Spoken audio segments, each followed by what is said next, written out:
Okay, कौन कौन आ गया? कौस्तव इज हियर, दीपक, यश, किंजल। कितने आदमी थे रे कालिया? सरदार मुझे तो याद है पूरे 8 थे, अभी बस 5 आए हैं। मनीषा, किंजल, यश, दीपक, कौस्तव। कौन बच गया भाई? रुको अटेंडेंस ले लेते हैं। आकाश, आकाश नहीं आया? आकाश भी आ गया, चलो वेरी गुड। एक बच्चा कोई और बच रहा है। आकाश हो गया, दीपक हो गया, यश, किंजल, कौस्तव, मनीषा, प्रीति तो आती नहीं है, सौरभ, श्रिया, सब तो आ गए, बस श्रिया नहीं आई है मेरे ख्याल से, है ना? क्या क्या है, श्रिया का वेट करें कि चालू करें?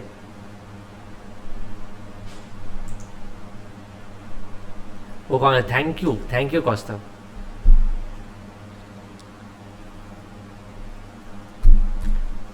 रिवीजन कर ले तब तक, जब तक देखते हैं, हो सकता है श्रिया आ जाए तब तक। फिर क्या पढ़ा पिछले क्लास में अपन ने? अब तो काफी टाइम भी हो गया। Tax incidence on self occupied property, मेरे को ध्यान है कि ये टॉपिक कवर हुआ है कि नहीं? करंट पीरियड इंटरेस्ट ये कवर हुआ है? I think this was the last topic that we covered ना। अच्छा, ये स्क्रीन पे तुम लोग को पूरा दिख नहीं रहा होगा क्या? थोड़ा जूम करके आ रहा है, नहीं? थोड़ा सा एडजस्ट करना पड़ेगा मेरे को स्क्रीन को, रुक जाओ। Is this better? थोड़ा सा और बड़ा कर सकते हैं ना, अपने पास थोड़ा सा और स्कोप है बड़ा करने का। आई think this should be fine. हाँ, थोड़ा सा और साइड में बड़ा कर सकते हैं। Okay, let's take it a little bit here. थोड़ा सा ये छुप भी जाए तो चलेगा। Okay, this should be good enough. थोड़ा सा और इसको छोटा कर लें क्या, और ऊपर ले जाएं कुछ? अरे नहीं यार, ऊपर नहीं। हाँ, this is good. Interest on borrowed capital हुआ था। इंटरेस्ट ऑन बोरोड कैपिटल यानी कि अपन ने, आपका कहना है कि ये टॉपिक कराया था, प्री कंस्ट्रक्शन इंटरेस्ट पूरा डिस्कस किया था, उसके 3 केसेस बताए थे हमने, और तीनों केसेस का चार्ट भी बनाया था, करेक्ट? वो पिछले नोट्स वाला जो चार्ट होगा वो आपको दिया होगा। क्या हमने करंट पीरियड इंटरेस्ट की बात की थी? करंट पीरियड इंटरेस्ट की बात हो गई थी। ओके, हमने ये क्वेश्चन कर लिया था, ये होमवर्क दिया था आपको, मुझे याद है, इसी पे क्लास हमने कंक्लूड की थी ना। होमवर्क नहीं दिया था इसको? ये क्वेश्चन करा ही नहीं था? हो, ये तो गलती हो गई यार। होमवर्क दिया था, मुझे याद है कि मैं हर क्लास में कोशिश करता हूं कि एक टॉपिक पढ़ाऊं और उसका एक न्यूमेरिकल आपको होमवर्क दे दूं और अपना हाथ जोड़ दूं कि भाई साहब खुद से करिए, जहां प्रॉब्लम हो मेरे को बताइएगा। ओ बाय द वे, अभी मेरे को याद आया, मैंने ये होमवर्क दिया था और मैंने बोला था कि इसका सॉल्यूशन फोटो लेके ग्रुप में भेजना, और एक बच्चे का भी नहीं आया। बेटा ऐसा क्या जरूरी काम कर रहे थे कि एक क्वेश्चन नहीं सॉल्व कर पाए? ऐसे मत करो बेटा, बहुत तकलीफ हो जाएगी। प्रैक्टिकल एक्सपीरियंस से बता रहे हैं, हमने अपने उन दिनों में जब हम बच्चे हुआ करते थे, जब हमें सीए बनना था, भाई साहब सारे सब्जेक्ट की कोचिंग करी थी, सब कुछ जो मिलता था, लेकिन मैं एक्टिवली उसी क्लास में प्रेजेंट रहता था, मतलब प्रॉपर काम करके एक्टिवली बैठना, वो उसी क्लास में बैठता था मैं बस, जिसमें मेरा होमवर्क किया रहता था, नहीं तो कोई मतलब नहीं है। सम हो गया, सबने सॉल्व किया था ये सम, भेजना भूल गए। ऑनलाइन में कुछ ना कुछ नया भी सोचना पड़ेगा ना। ऐसे अपन ऑफलाइन में तो बोलते थे सर वो कुत्ता खा गया होमवर्क, सर वो मेरी कॉपी वो लड़की उठा के ले गई थी, उसके घर पे पड़ी हुई है।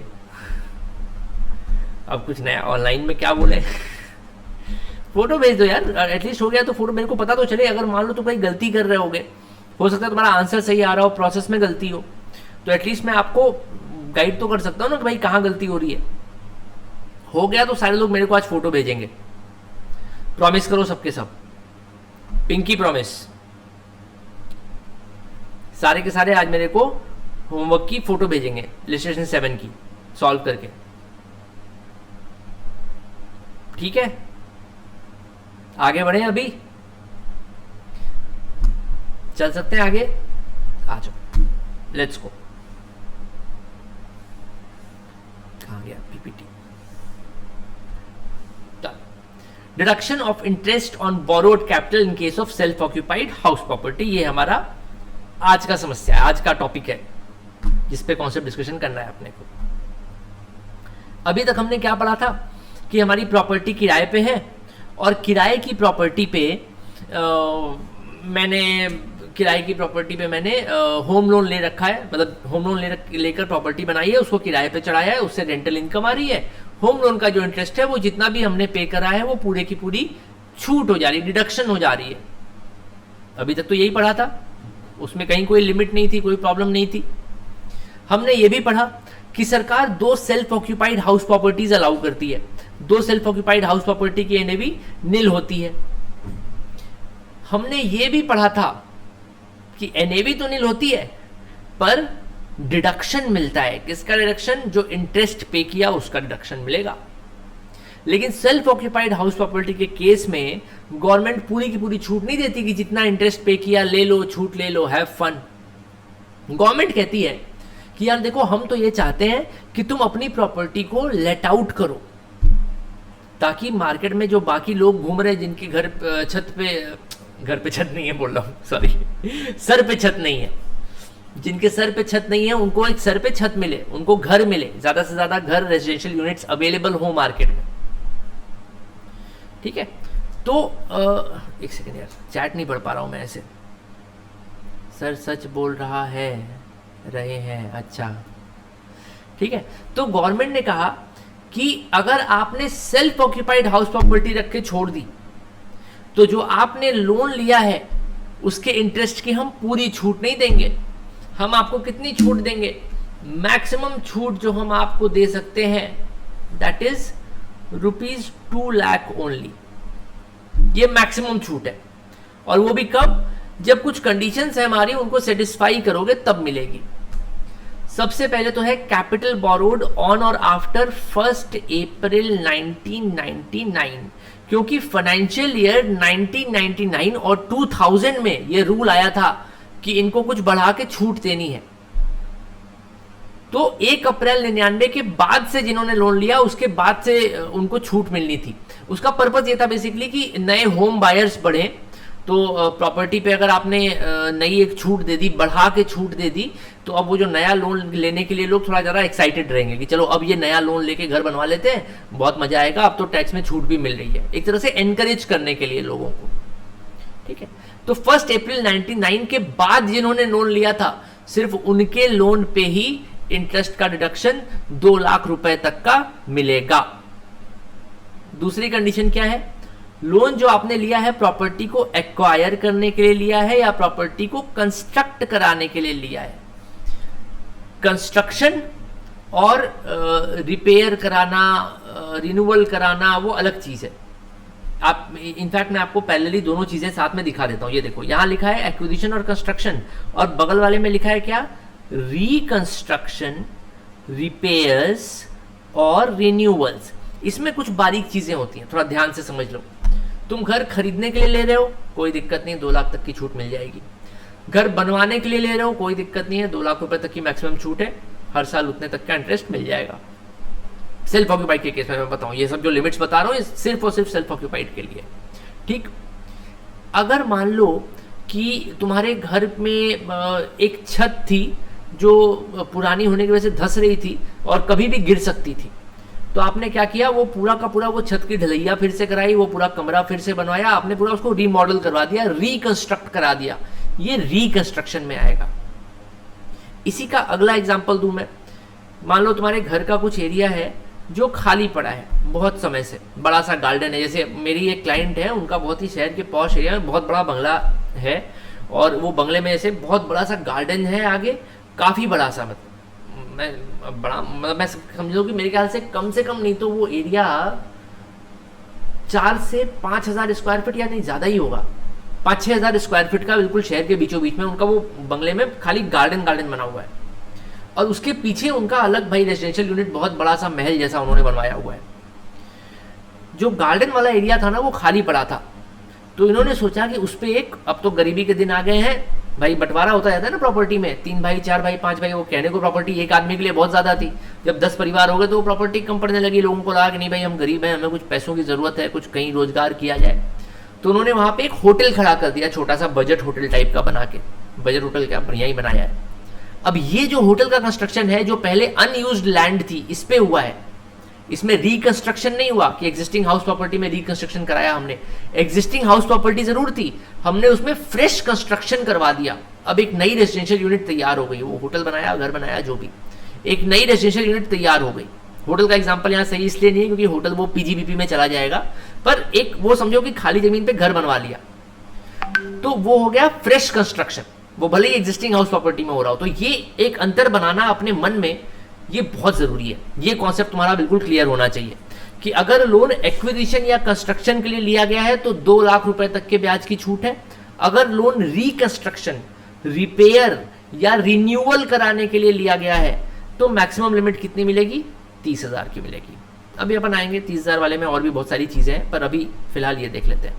तीसरी और आखिरी कंडीशन कि आपने प्रॉपर्टी एक्वायर करने के लिए या कंस्ट्रक्ट करने के लिए लोन लिया था ना, तो लोन लेने के 5 साल के अंदर अंदर आपका एक्विजिशन या कंस्ट्रक्शन कंप्लीट हो जाना चाहिए। अब मान लो कि मेरी एक प्लॉट ऑफ लैंड पड़ी है, ठीक है, मैं ये जो कंडीशन लगाई गवर्नमेंट ने वो क्यों लगाई ये समझा रहा हूं। मेरे पास एक प्लॉट ऑफ लैंड पड़ा है बेटा, मैंने लोन लिया था उस प्लॉट ऑफ लैंड को खरीदने के लिए, मैंने कुछ बिजनेस लोन वोन दिखा के अपना लोन ले लिया।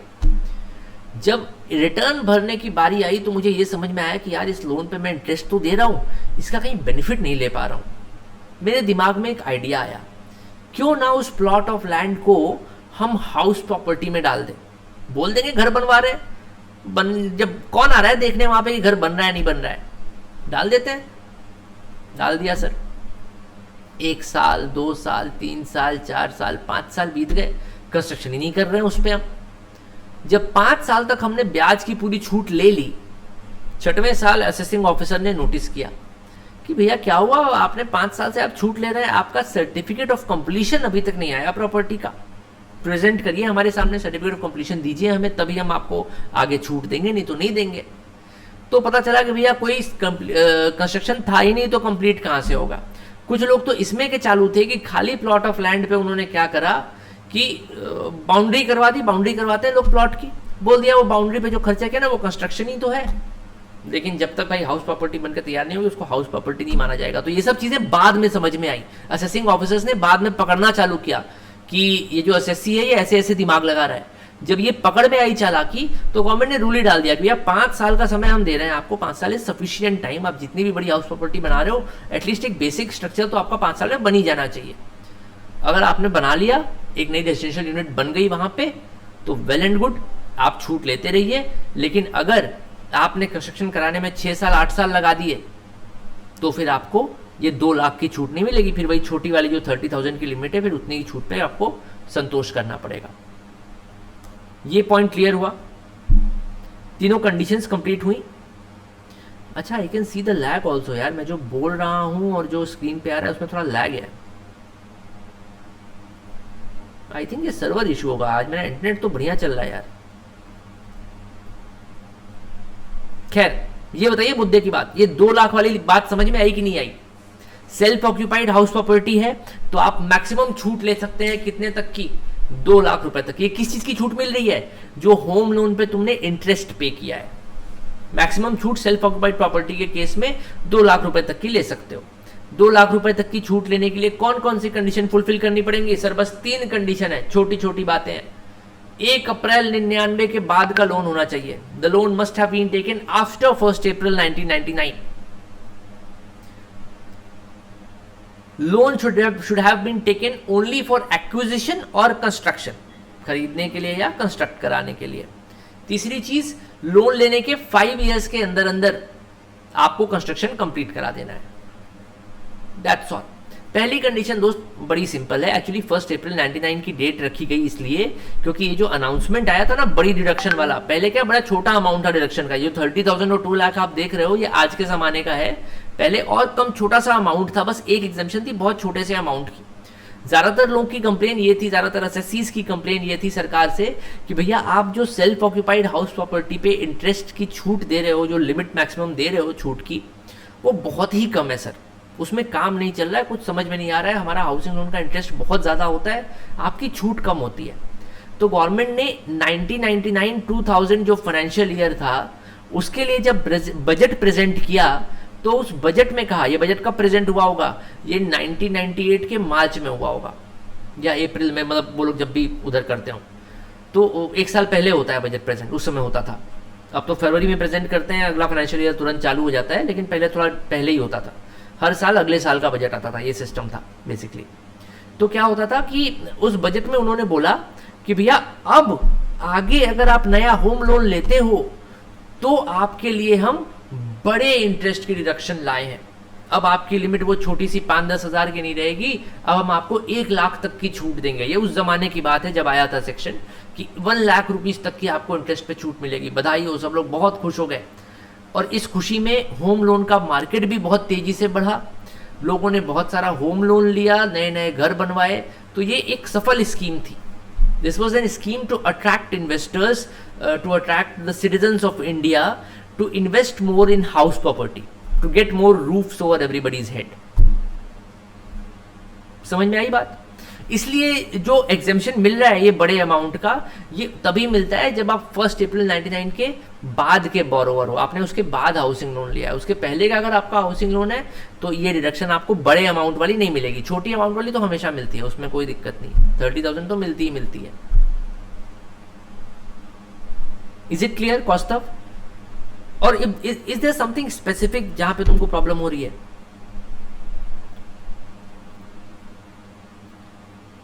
बोलो बेटा बोलो।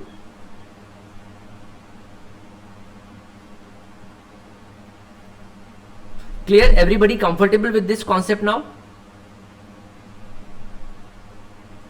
ठीक है, फिर से फटाफट से रिवाइज करें। गवर्नमेंट कह रही है कि देखो, अगर तुमने अपनी प्रॉपर्टी को किराए पे चढ़ा दिया है, मतलब आपकी लेट आउट प्रॉपर्टी है, तो आप जितना भी इंटरेस्ट पे करते हो अपने हाउसिंग लोन पे, हम पूरे की छूट आपको दे देंगे सेक्शन 24B में। This was the original provision. फिर गवर्नमेंट ने बोला कि अगर आपने वो प्रॉपर्टी लेट आउट नहीं की हुई है, सेल्फ ऑक्यूपाइड प्रॉपर्टी है आपकी, तो सेल्फ ऑक्यूपाइड प्रॉपर्टी पे हम पूरे इंटरेस्ट की छूट नहीं देंगे।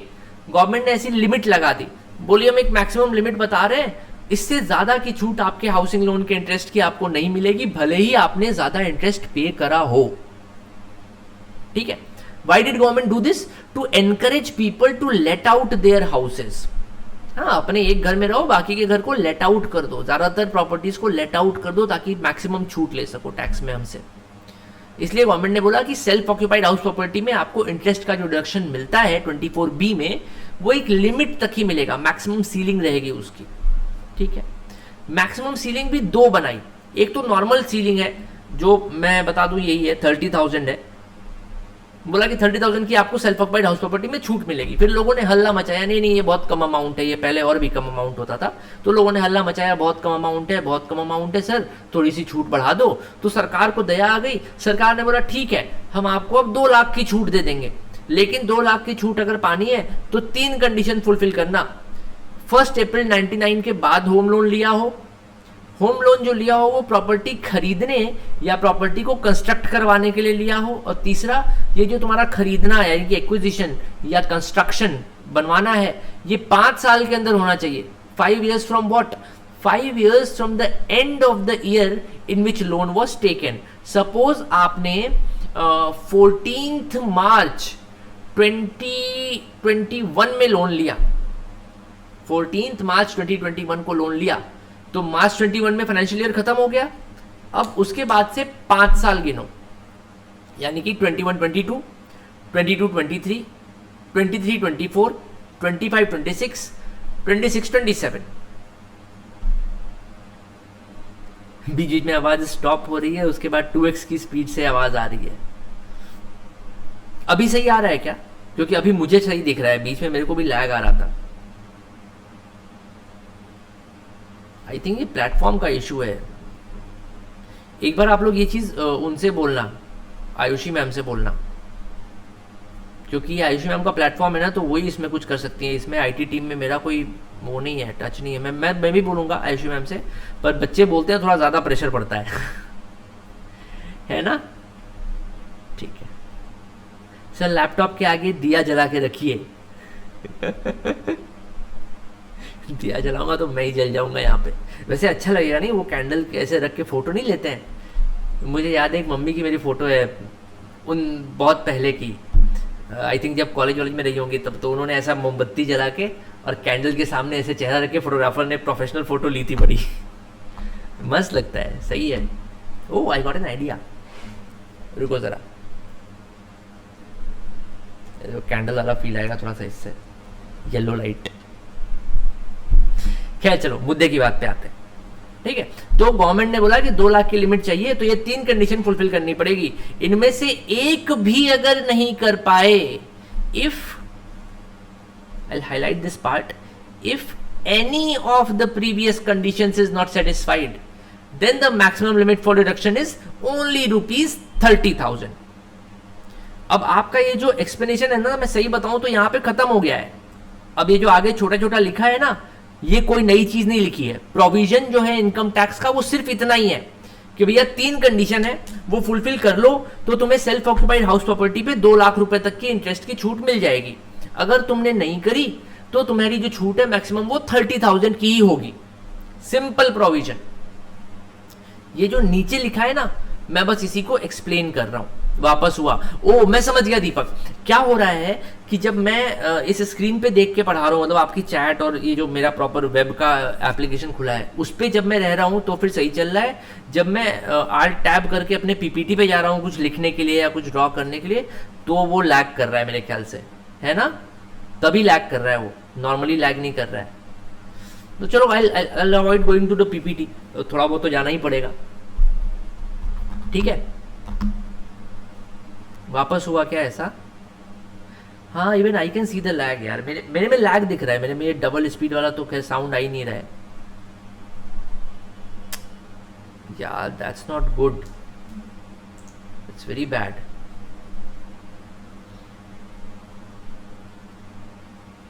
देखो अच्छा देखते हैं एक बार, मैं देखूं बैकग्राउंड प्रोसेस में और कुछ तो नहीं चल रहा है मेरे सिस्टम में। तो ये प्रॉब्लम नहीं होनी चाहिए यार, बढ़िया गेमिंग लैपटॉप है मेरा। मेरे को लग रहा है अब मैकबुक लेने का टाइम आ रहा है, मैकबुक प्रो।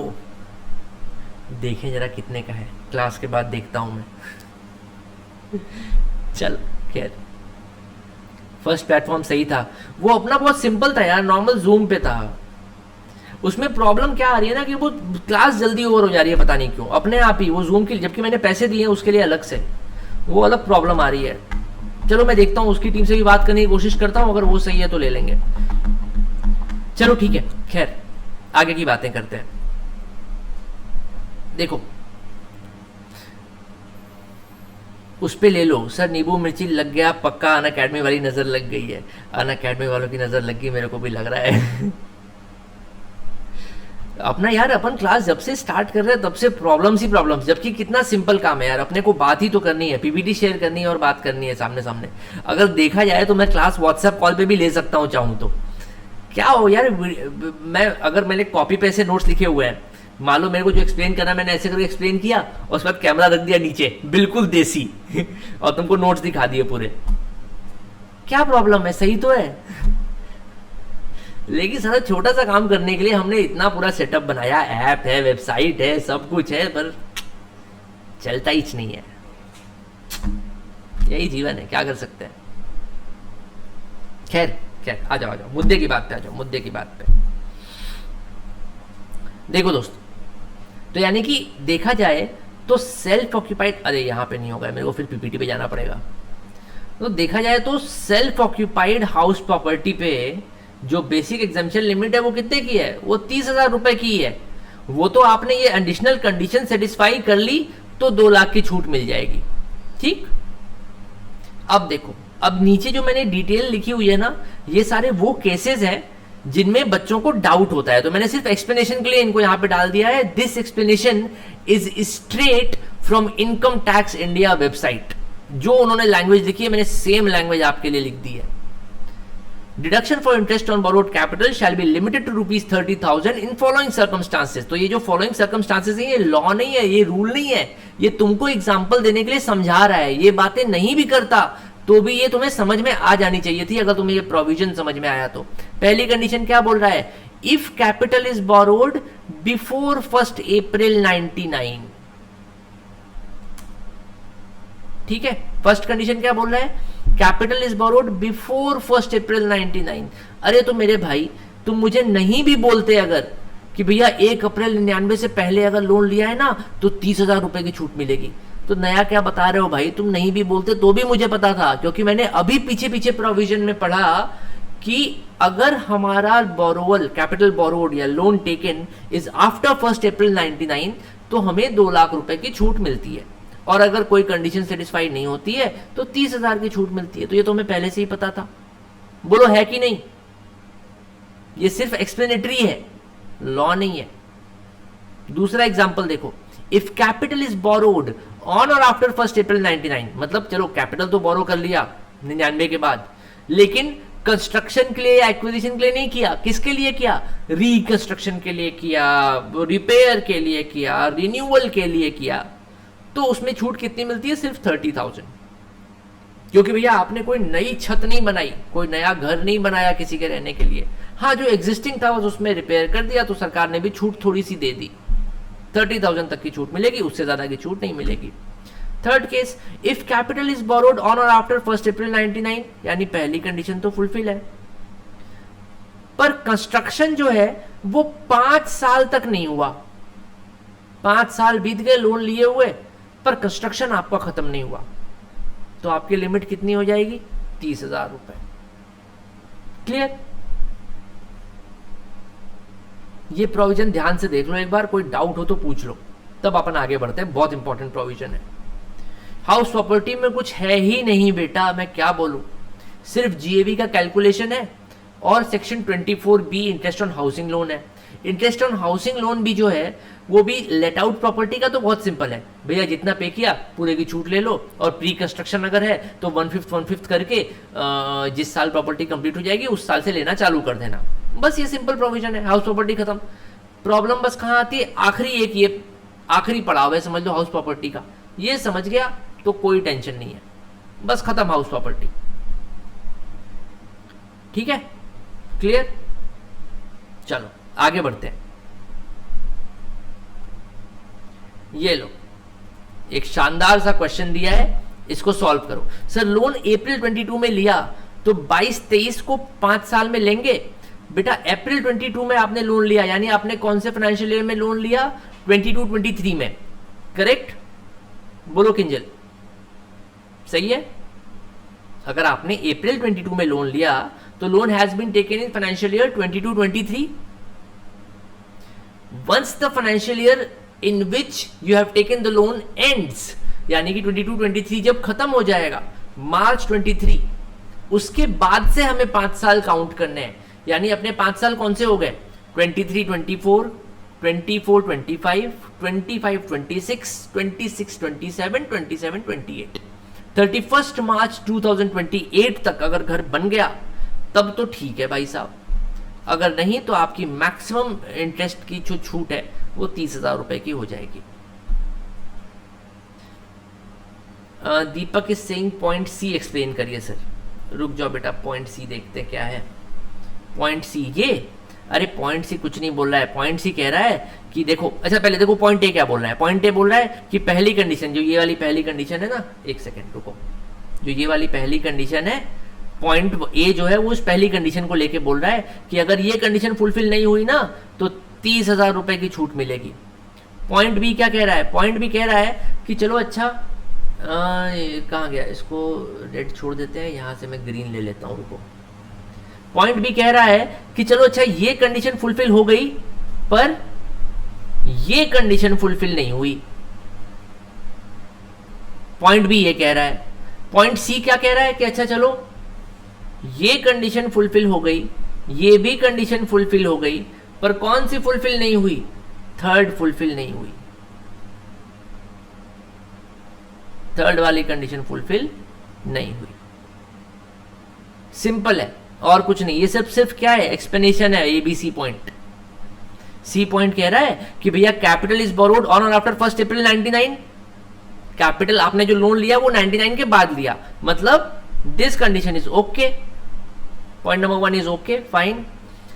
दूसरी बात क्या कह रहा है, but construction of house property, यानी कंस्ट्रक्शन के लिए लिया था, चलो ये पॉइंट भी ओके है। But it is not completed with in 5 years. ओहो, तीसरी कंडीशन फुलफिल नहीं है क्या, आ जाओ 30,000 रुपए पे। तीनों में से एक भी कंडीशन फुलफिल नहीं हुई तो तुम 30,000 रुपए पे आ जाओगे, एज सिंपल एज दैट। ठीक है बेटा, कंफर्टेबल। और देख लो ध्यान से, कोई सवाल आ रहा हो मन में तो। बस यही है आखिरी जहां दिमाग लगाना था। बस बेटा अब तो मस्ती ही मस्ती है, समझ लो खत्म ही है प्रॉपर्टी का चैप्टर। अब तो मैं बस एक्सप्लेनेशन दूंगा आपको, 3-4 चीजें ऐसे ही, जैसे इसमें एक्सप्लेनेशन दिए ना इतने सारे, वैसे ही 3-4 चीजें एक्सप्लेनेशन टाइप की समझाऊंगा। प्रोविजन सारे खत्म, कुछ नहीं है, अब मेहनत ही नहीं करनी। आ जाओ, बिल्कुल प्यार मोहब्बत से इलस्ट्रेशन 8 करो। ये सॉल्व हो जाए तो मेरे को बोलो सर सॉल्व हो गया, उसके बाद मैं सॉल्व करूंगा।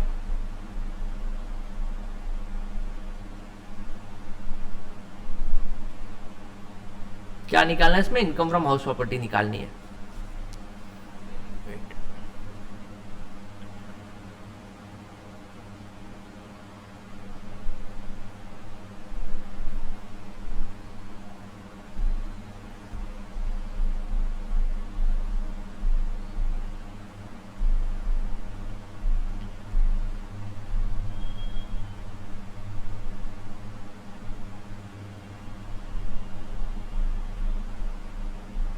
अच्छा एक ट्रिक और बता दूं, देखो यार, चूंकि इसमें एनी कंडीशन है ना, तो अपन अगर एक भी कंडीशन मिल गई जो फुलफिल नहीं हो रही है तो बाकी दोनों को चेक करने की भी जरूरत नहीं है भाई। 1 खून की सजा भी फांसी है और 2 खून की सजा भी फांसी है। मतलब अगर एक भी कंडीशन फुलफिल नहीं हुई तो भी मेरे को 30,000 रुपया मिलना है, उससे ज़्यादा तो मिलना नहीं है। 2 कंडीशन फुलफिल नहीं हुई तो भी मेरे को 30,000 मिलना है, उससे ज़्यादा तो मिलना नहीं है। तीनों कंडीशन फुलफिल नहीं हुई तो भी 30,000 ही मिलना है, उससे ज़्यादा मिलना नहीं है। तो अपन क्या करेंगे, बस एक कंडीशन चेक करेंगे जो आसानी से चेक हो जा रही है, बस भारी हो जाएंगे फिर कि चलो भैया नहीं मिलना नहीं मिलना, हाथ जोड़ दो।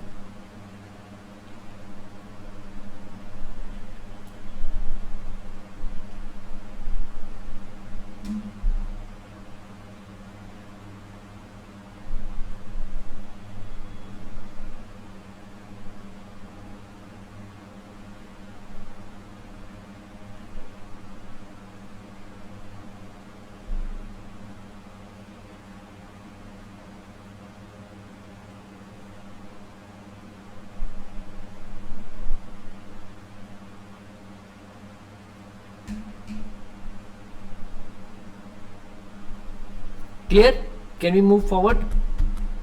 क्वेश्चन सॉल्व करो फटाफट से बिल्कुल। Municipal fair standard, municipal fair whichever is higher subject to maximum of standard rent.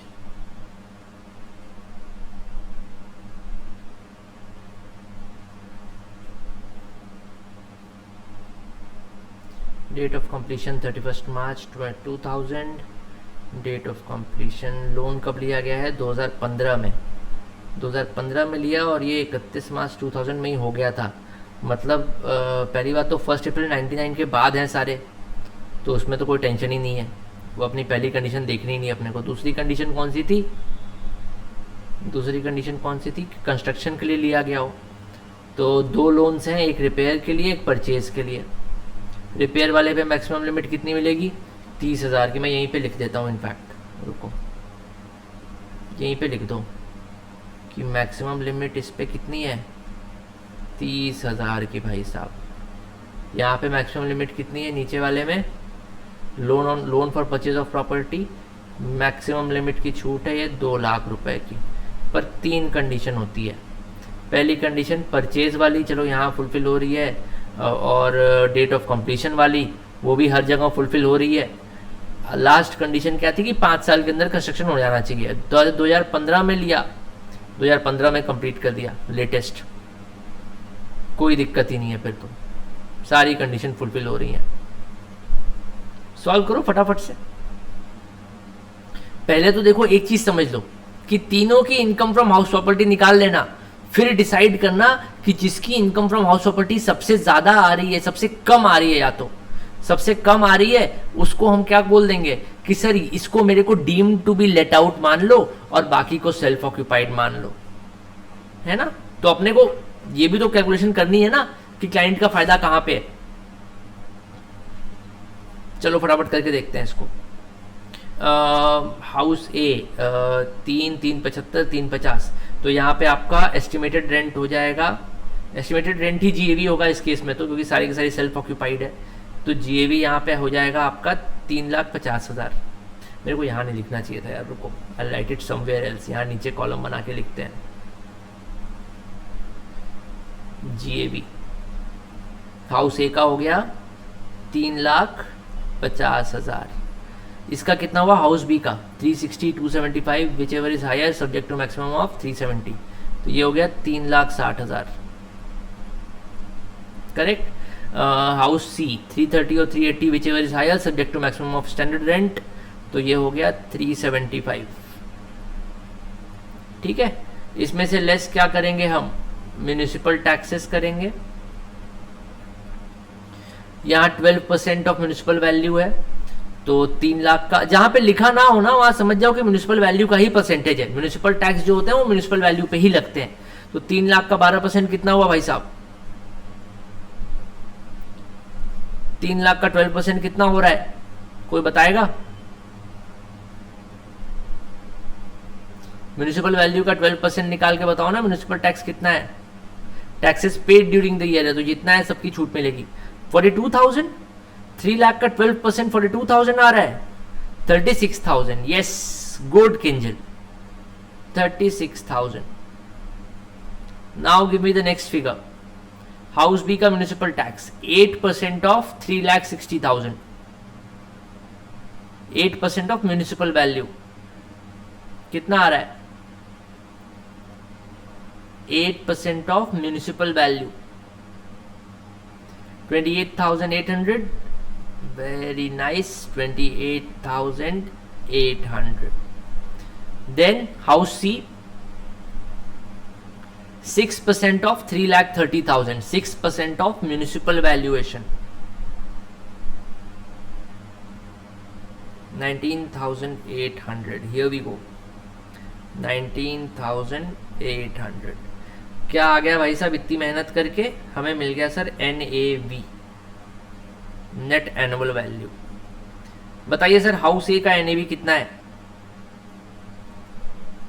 House ए का एनएवी कितना है,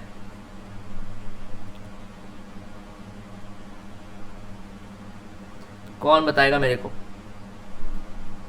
बोलो किंजल बेटा तुझ पे भरोसा है। 3,40,000 क्या कर रही हो तुम, 350 में से हमने 36,000 घटाया तो 3,40,000 आएगा, कैसी बातें कर रही हो बेटा। 3,14,000, 3,14,000 आएगा। ठीक है जी। यहां कितना आ रहा है एनएवी हाउस बी में, हाउस बी का एनएवी बताना जरा।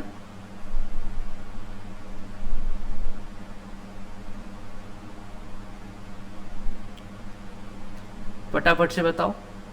3,60,000 minus 28,800, yes, 3,31,200, 3,31,200।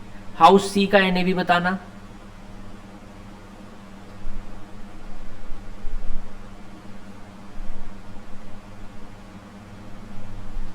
हाउस सी का एनएवी कितना आ रहा है,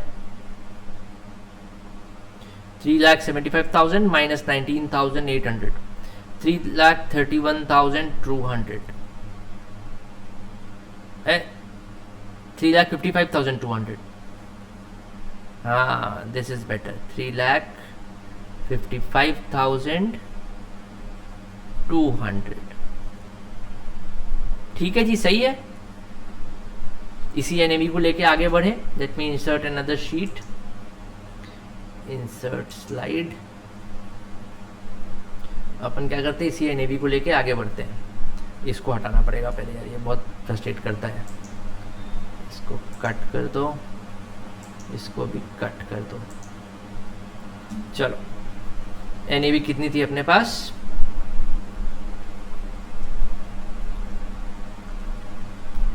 so we had 3,14,000, 331,200, 3,14,000,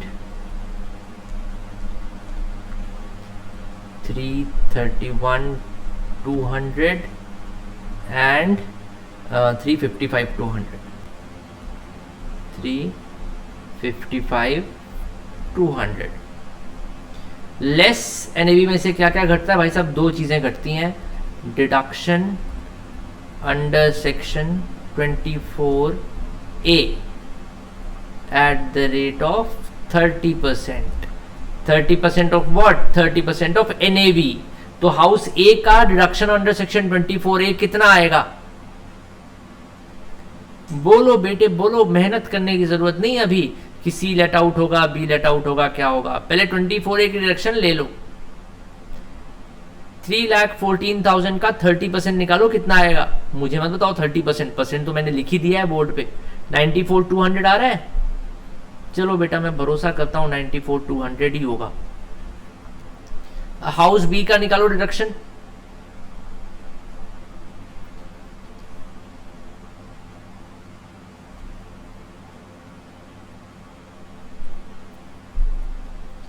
%30 कितना आएगा हाउस बी का?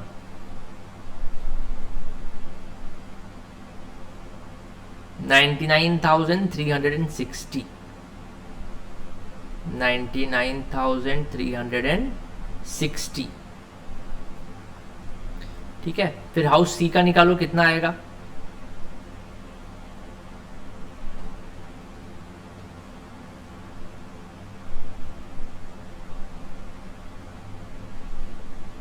हाउस सी का निकालो डिडक्शन अंडर सेक्शन 24A, कितना आएगा?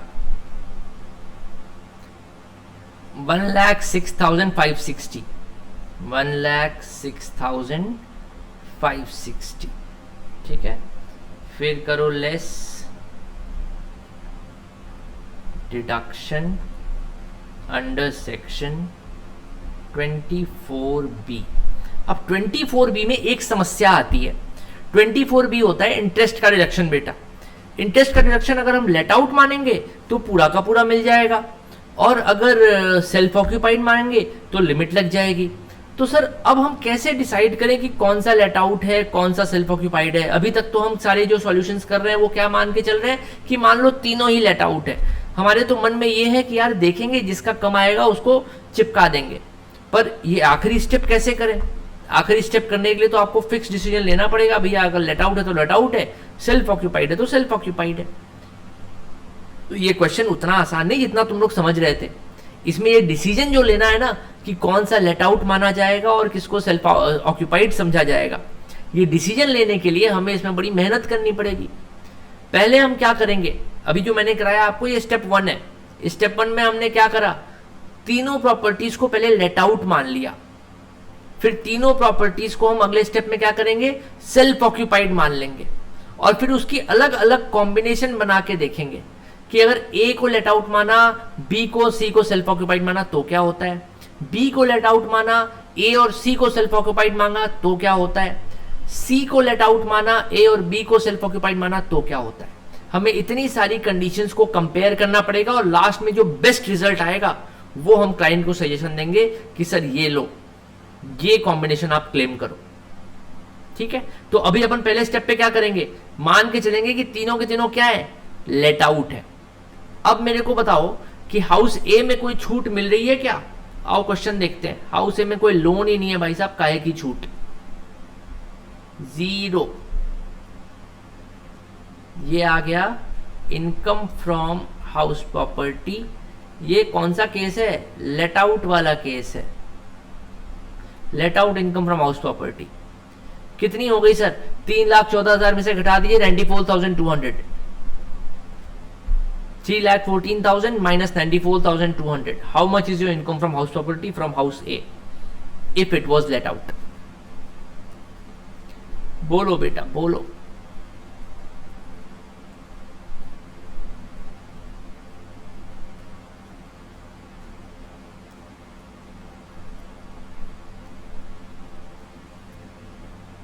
2,19,800. Fine, I'll write it down. 2,19,800. House B में कोई छूट मिल रही है क्या? रिपेयर्स एंड रिन्यूअल का 55,000 का है, पर ये लेट आउट है, तो लेट आउट हाउस प्रॉपर्टी में क्या हमें छूट मिलेगी? हाँ जी, पूरी छूट मिल रही है, कोई बात नहीं, यहाँ पे 55,000 की पूरी छूट ले लो। अब देखो क्या आंसर आ रहा है तुम्हारा।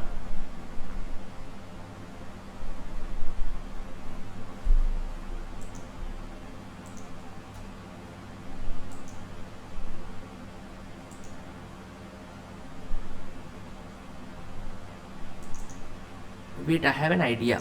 मैं ऐसा करता हूँ ना, एक बार अपना एंटीवायरस डिसेबल करके देखता हूँ। मेरे को लग रहा है ये कि बैकग्राउंड प्रोसेस कुछ ज़्यादा ही चल रहा है ये इसका।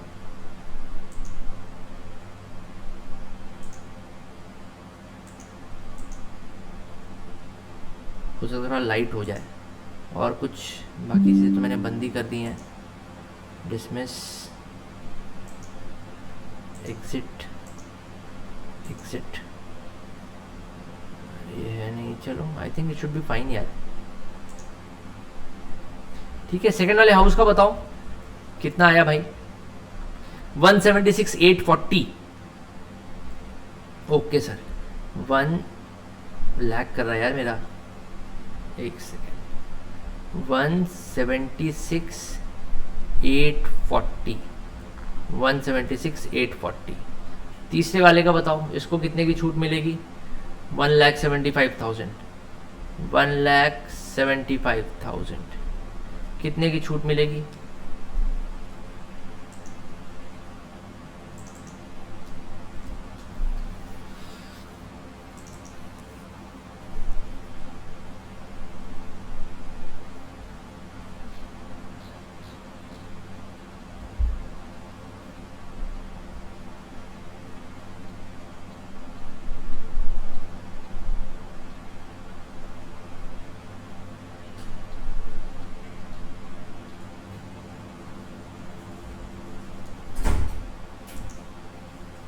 $73,640, 73,640, 73,640। ठीक है, अब अपने को अगला स्टेप क्या करना है? अगला स्टेप अपने को करना ये है कि तीनों प्रॉपर्टीज को हम अज्यूम करेंगे कि सेल्फ ऑक्यूपाइड हाउस प्रॉपर्टी है। स्टेप 2, इसको कट करो, इसको भी कट करो। स्टेप 2,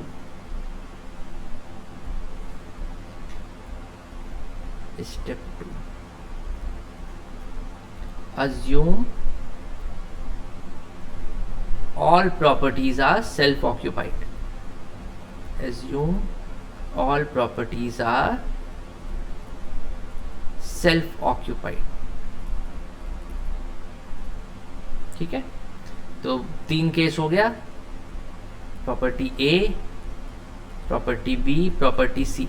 सेल्फ ऑक्यूपाइड केस में अपने को ज़्यादा मेहनत करने की जरूरत नहीं है, जीएवी भी कुछ नहीं निकालना, क्योंकि सीधी बात है एनएवी क्या हो जाएगी सबकी? नील, नील, नील।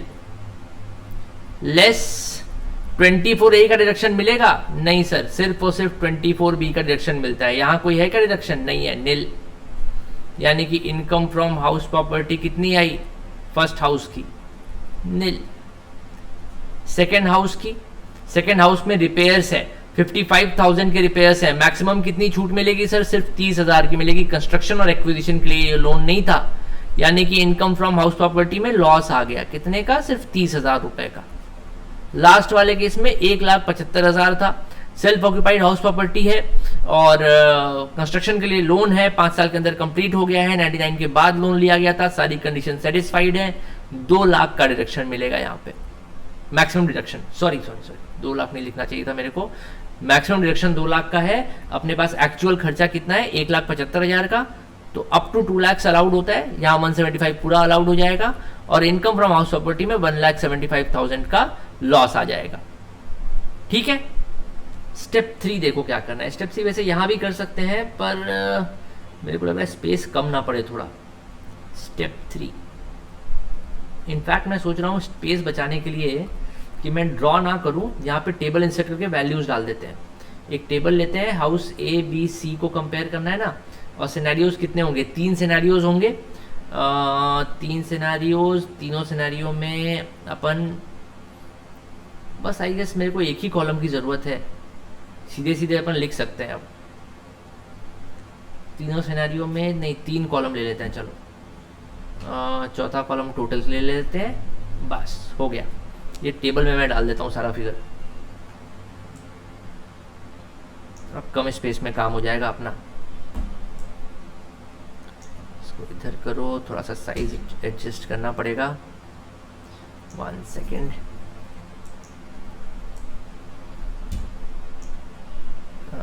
इसको इधर थोड़ा सा, ये हो गया। चलिए, particulars, house A, house B, house C. सबसे पहले अपन, अच्छा sorry, house A B C नहीं लिखना था यहाँ पे, यहाँ लिखना था,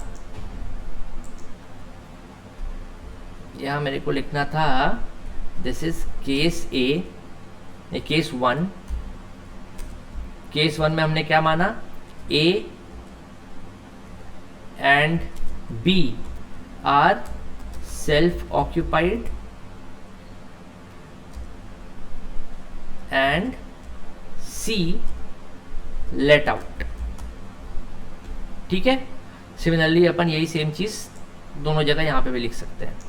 कंट्रोल सी, मैं इसको पेस्ट कर देता हूँ, कंट्रोल वी, यहाँ पे थोड़ा सा चेंज कर दें इसको, यहाँ पे हम कर देंगे केस 2।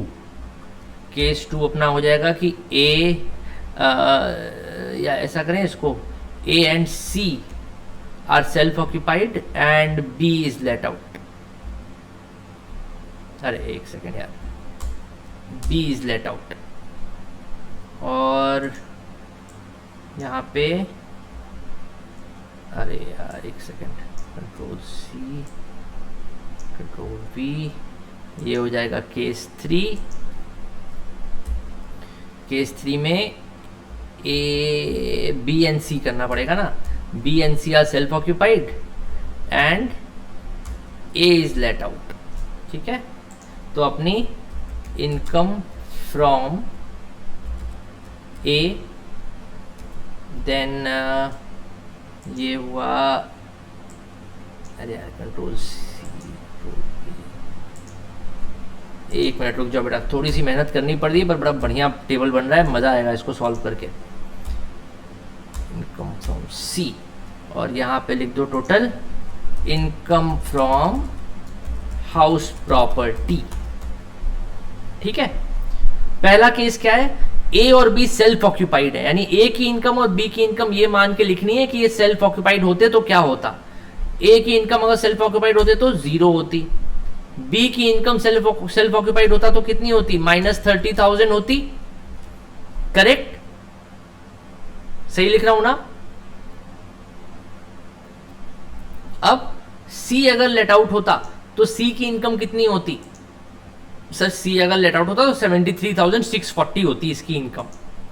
लिख दीजिए यहाँ पे 73,640। ठीक है जी, इनकम फ्रॉम हाउस प्रॉपर्टी कितना आएगा, यहाँ पे एक्सेल का फॉर्मूला लगेगा नहीं लगेगा, नहीं लगेगा मेरे को लगता है ना यार, एक्सेल शीट ही डाल देनी चाहिए थी इसके अंदर।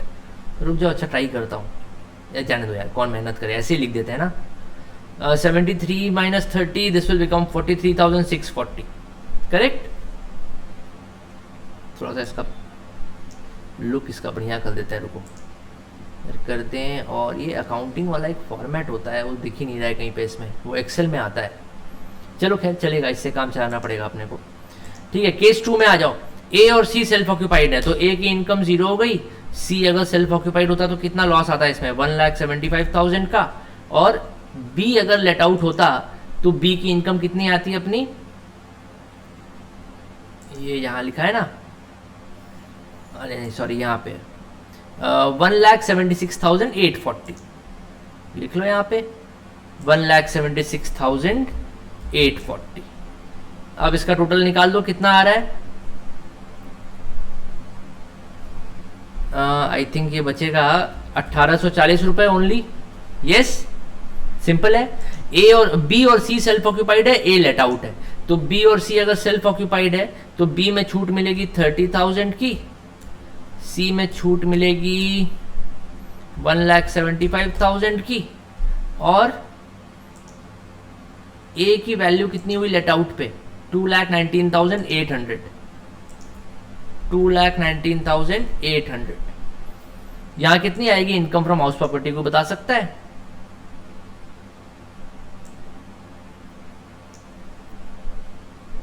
बोलो भाई। 2,19,800 माइनस 30,000 माइनस 1,75,000 कितनी आ रही है?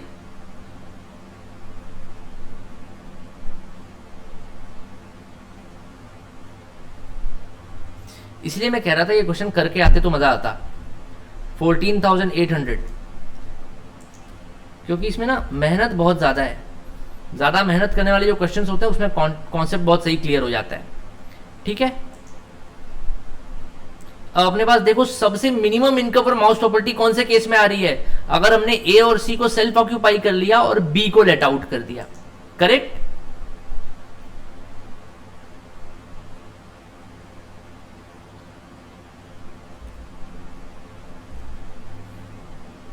ठीक है भाई। ओ एक सेकेंड रुको रुको रुको, एक गड़बड़ है अभी इसमें, एक गड़बड़ है। हालांकि आंसर तो अपना सही है पर एक गड़बड़ है। देखो ये लॉ जो है ना, ये मैक्सिमम लिमिट देता है, बोलता है इस सेक्शन में मैक्सिमम लिमिट मिलेगी इतनी, कितनी? 30,000। अगर कोई कंडीशन फुलफिल नहीं करनी है इसके लिए, मतलब कुछ भी नहीं कर रहे हो तो 30,000 तो मिलेगी मैक्सिमम डिडक्शन। अगर कुछ कंडीशन फुलफिल कर रहे हो तो मैक्सिमम डिडक्शन कितनी मिलेगी? 2 लाख रुपए की। जो हमने अभी क्वेश्चन लगाया इसमें क्या सारी कंडीशन फुलफिल हो रही थी सबके केस में? बोलो बेटा, हो रही थी कि नहीं हो रही थी? यस। अगर सारी कंडीशन फुलफिल हो रही तो मैक्सिमम डिडक्शन कितनी मिलनी चाहिए? मैक्सिमम डिडक्शन मिलनी चाहिए कितनी? 2 लाख रुपए की, करेक्ट?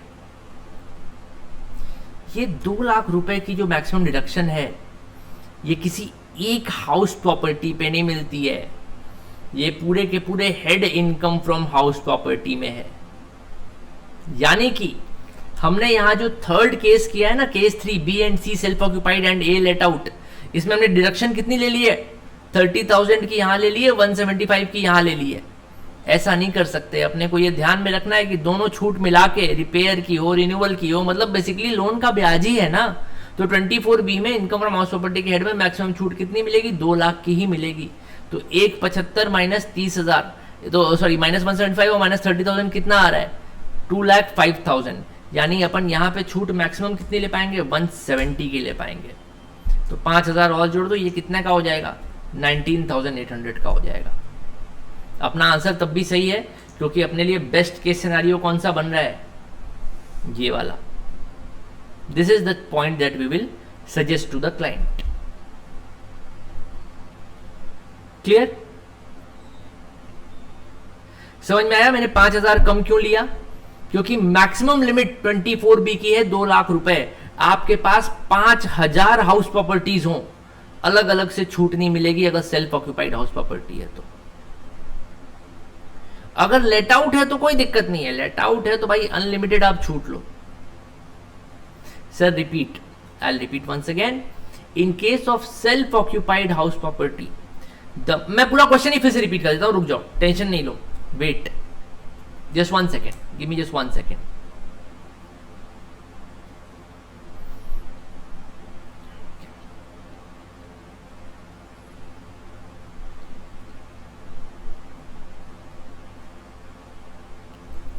कहाँ गया ये? मैं पूरा का पूरा ही रिपीट कर दे रहा हूं, टेंशन नहीं लो। पूरा क्वेश्चन एक बार मेरे को रिपीट करने दो, ठीक है? पहले क्वेश्चन ध्यान से पढ़ो। क्वेश्चन क्या कह रहा है कि प्रकाश जी के पास 3 हाउस प्रॉपर्टीज हैं और तीनों की तीनों उन्होंने सेल्फ ऑक्यूपाई करी हुई हैं, करेक्ट? केस 3 रिपीट करें। केस 3 में अच्छा ये जो कैलकुलेशन का एरर हुआ था सिर्फ ये समझना है तुम्हें। देख लो, बहुत सिंपल सी बात है। देखो ये जो 2 लाख रुपए का आपने लॉ पढ़ा ना, कि सेल्फ ऑक्यूपाइड हाउस प्रॉपर्टी के केस में मैक्सिमम इंटरेस्ट का डिडक्शन कितना मिलता है, 2 लाख रुपए का मिलता है, उससे ज्यादा का नहीं मिलता, भले ही आप सारी कंडीशन फुलफिल कर रहे हो तो भी नहीं। इनके पास 3 हाउस प्रॉपर्टीज है, क्या 2-2 लाख की ये लिमिट तीनों हाउस प्रॉपर्टी के लिए रहती है? नहीं बेटा, ये 2 लाख की limit overall income from house property के हेड की लिमिट है। 24B का जो सेक्शन है ना, वो ये नहीं करता कि आपकी एक हाउस प्रॉपर्टी पे 2 लाख है, वो कह रहा है इनकम फ्रॉम हाउस प्रॉपर्टी में से मैक्सिमम डिडक्शन आप 2 लाख रुपए की ले सकते हो। अब इनकम फ्रॉम हाउस प्रॉपर्टी में से आपके पास 50 प्रॉपर्टी हूं, मैं कहता हूं मैक्सिमम छूट कितनी मिलेगी? 2 लाख रुपए की, उससे ज्यादा की नहीं। कौन से सेक्शन में? लेकिन सेल्फ ऑक्यूपाइड वाले सेक्शन में। I give you another example, पहले इस चीज को एकदम क्लियर समझ लो।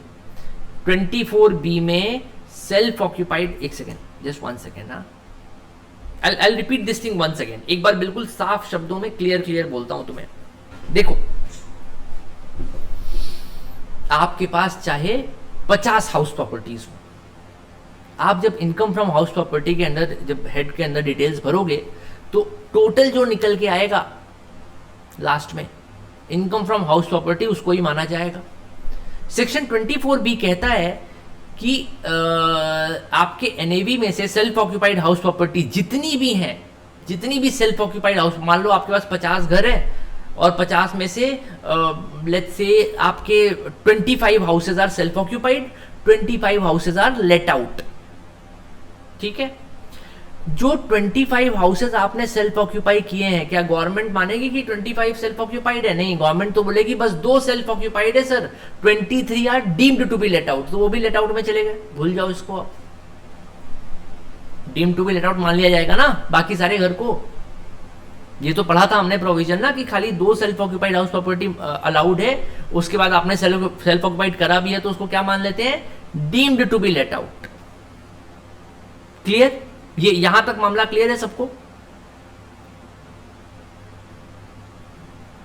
यस। अब देखो, मैं वही एग्जांपल लेके चला हूं 50 घर वाला, ताकि आपके मन में कोई डाउट रहे ही ना, ठीक है। तो अब क्या केस हो गया, ये 50 घर जो आपके पास हैं, you got 50 houses, 48 of this houses are either let out, actually let out, और deemed to be let out, and only 2 houses are called deemed to be self occupied. Section 24B कहता है कि आपकी जितनी भी सेल्फ ऑक्यूपाइड हाउस प्रॉपर्टीज हैं, जितनी भी, कितनी? बस 2 से ज्यादा नहीं, क्योंकि 2 को ही सेल्फ ऑक्यूपाइड अलाउड है, उससे ज्यादा तो अलाउड ही नहीं है। तो 2 हाउस प्रॉपर्टीज जो आपकी हैं सेल्फ ऑक्यूपाइड, इन दोनों में मिला के जो आपने होम लोन का इंटरेस्ट पे किया है, वो 2 लाख से ज्यादा का हम आपको अलाउ नहीं करेंगे। लेकिन आपकी जो लेट आउट प्रॉपर्टीज हैं, उनको आपने उनको एक्वायर करने के लिए, उनको कंस्ट्रक्ट करने के लिए जो भी लोन लिया था, उस पे जितना भी इंटरेस्ट था, सारा का सारा अलाउड है। Correct? Yes. Oh by the way, one more thing, रुको, यहाँ बी में आपका deem to be let out क्या था? बी यहाँ पे था ना, ठीक है। बी में तो हमने deem to be let out में यहाँ लिया था, B deem to be let out है, 55,000 का पूरा क्लेम है, ठीक है, ओके, ठीक है। 24B कह रहा है कि तुम्हारी जितनी भी सेल्फ ऑक्यूपाइड हाउस प्रॉपर्टी है, उसमें मैक्सिमम छूट तुम 2 लाख रुपए की ले सकते हो। तुम्हारी जितनी भी लेट आउट हाउस प्रॉपर्टीज है, उसमें जो भी लोन का इंटरेस्ट दिया है, उसकी मैक्सिमम छूट की कोई लिमिट नहीं है, दिल खोल के ले लो। क्लियर? जब सेक्शन 24B की लिमिट इनकम ये हो गई कि भाई पूरे सारी सेल्फ ऑक्यूपाइड हाउस प्रॉपर्टीज पे मिला के है, तो केस सी में जब हम इनकम काउंट करेंगे ना, बी की और सी की सब मिला के, तो हमने क्या था, बी और सी सेल्फ ऑक्यूपाई है, बी और सी में छूट मिलनी चाहिए, तो मैक्सिमम छूट कितनी मिल सकती है बी और सी को मिला के? 2 लाख रुपए की। हमने कितनी ले ली? हमने 2,05,000 रुपए की ले ली। We took 1,75,000 in section in house C, and we took 30,000 in house B, whereas this 30,000 shouldn't have been allowed. Why? We only have 25,000 spare space available. 1,75,000 की छूट तो हमें कहाँ मिल जा रही है? C में मिल जा रही है। या फिर अगर आप सी में चाहते हो बी में पूरी छूट ले लें, भाई ए बी सी लाइन से आता है, आपने पहले बी की कैलकुलेशन करी, 30,000 की पूरी छूट ले ली उसमें। अब जब आप सी पे जाओगे और जब आप इंटरेस्ट का डिडक्शन क्लेम करने जाओगे तो आपकी सुई 1,70,000 पे रुक जाएगी, उससे ज्यादा आप नंबर बढ़ा ही नहीं सकते। क्यों?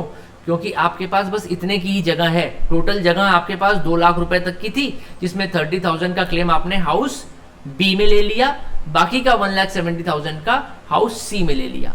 Now this differentiation does not matter. तुम चाहो तो हाउस बी में 25,000 लो, सी में 175 ले लो पूरा, तो भी ठीक है, लेकिन ओवरऑल लिमिट 2 लाख से ज्यादा की नहीं होनी चाहिए। As simple as that.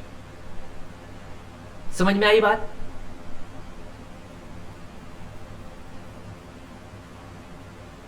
कॉस्टव is saying condition fulfil नहीं हुआ तो मैक्सिमम 30,000। हाँ, कोई एक भी कंडीशन अगर फुलफिल नहीं हुई तो मैक्सिमम लिमिट 30,000 की होती है, उससे ऊपर की आप नहीं ले सकते। उससे ऊपर की लेनी है तो कंडीशन फुलफिल करनी पड़ेगी। करेक्ट? कोई और डाउट? ये क्वेश्चन में चाहता तुम लोग होमवर्क ही करो यार। मैं आई विश की, चलो देखता हूं अगर आगे कोई और ऐसा क्वेश्चन हुआ तो मैं आपको होमवर्क दे दूंगा। खैर चलो आगे बढ़ सकते हैं। अभी यहां तक सब लोग कंफर्टेबल हो? एक बार इसको, आज की क्लास को एक बार रिवाइज कर लेना, ये क्वेश्चन को जाके ध्यान से देख लेना। ठीक है, हमने यहां से ही कैलकुलेशन चालू किया था। स्टेप 1 कहां गया? अच्छा, यहां से नहीं होगा ना, पीपीटी यहां से चेंज होगी। स्टेप 1 यहां से चालू किया था, क्वेश्चन पढ़ना। दिस इज स्टेप 1, यहां पे मैं लिख भी दूं। Step 1, assume all properties are let out। हमने पहले लेट आउट मान के सबकी एनएवी निकाल ली। स्टेप 2 में हमने क्या करा? लेट आउट मान के सबकी इनकम फ्रॉम हाउस प्रॉपर्टी निकाल ली। स्टेप 2 में हमने सेल्फ ऑक्यूपाइड मांग के सबकी हाउस प्रॉपर्टी निकाल ली। और स्टेप 3 में क्या किया कि तीनों जितने केसेस हो सकते थे सारे एक साथ लिख के कंपेयर कर लिए कि अगर हमने ए और बी को सेल्फ ऑक्यूपाई रखा और सी को लेट आउट किया तो इनकम फ्रॉम हाउस प्रॉपर्टी कितनी आएगी। हमने ए और सी को सेल्फ ऑक्यूपाइड रखा और बी को लेट आउट बताया तो इनकम फ्रॉम हाउस प्रॉपर्टी कितनी आएगी। केस 3 में हमने देखा कि बी और सी को अगर सेल्फ ऑक्यूपाइड रखें और ए को लेट आउट मान लें तो इनकम फ्रॉम हाउस प्रॉपर्टी कितनी आएगी। तो total income from house property जहां पे मिनिमम आ रही है हम वही गवर्नमेंट से क्लेम कर ले रहे हैं, क्योंकि हमें तो भाई टैक्स बताना है। 2 हाउस का 60,000 आएगा या 30,000? Good question, Kaustav. Very good question. So let's say that you have got 2 house properties. दोनों ही हाउस प्रॉपर्टी में आपने बेहिसाब खर्चा किया, लेकिन वो रिपेयर का खर्चा था। आपने क्या इंटीरियर डिजाइनिंग कराई, 2 लाख 3 लाख रुपए खर्चा कर दिए एक प्रॉपर्टी में और दूसरी प्रॉपर्टी में 5-6 लाख रुपए खर्चा कर दिए। दोनों प्रॉपर्टीज का मिला के रिपेयर्स और रिन्यूअल्स का मैक्सिमम लिमिट है 30,000। इंडिविजुअल एक एक हाउसेस की आपको छूट नहीं मिलती है। ये जो लिमिट्स बताई गई हैं ये overall income from house property के अंदर जितने भी सेल्फ ऑक्यूपाइड है ये उनकी लिमिट है।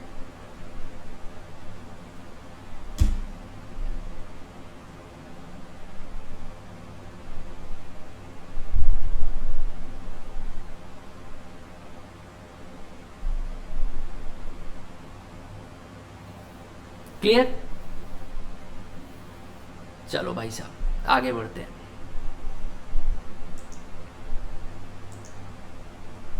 अब मैं ये जो आपको बताने जा रहा हूं ये कोई नई चीज नहीं बताऊंगा।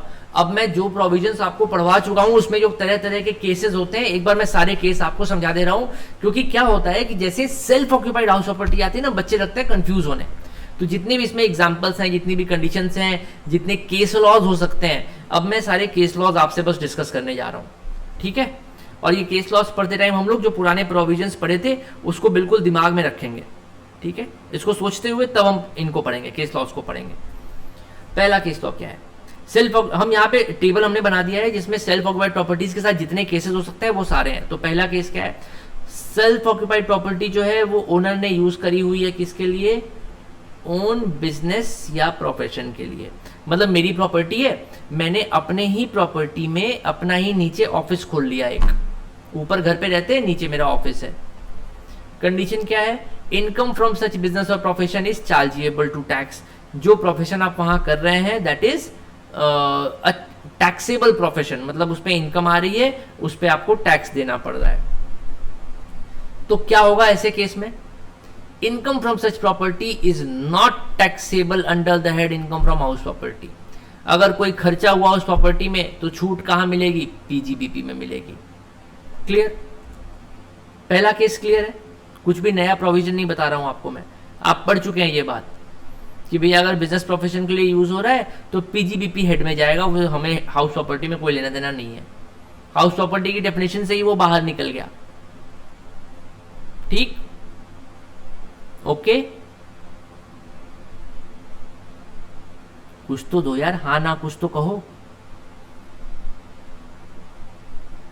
सस्पेंस में तुम मत रखो तुम। एक बार मैंने ऐसे स्कूल में एक लड़की को प्रपोज किया था, उसने 2 दिन कोई जवाब ही नहीं दिया। वो 2 दिन तो भाई हालत ही खराब हो गई मेरी, कह रहे सारा कांड हो गया ये तो। पीजीबीपी में जाएगा, ठीक है, किसी को कोई दिक्कत तो नहीं है, प्रोविजन क्लियर है। आगे बढ़ो।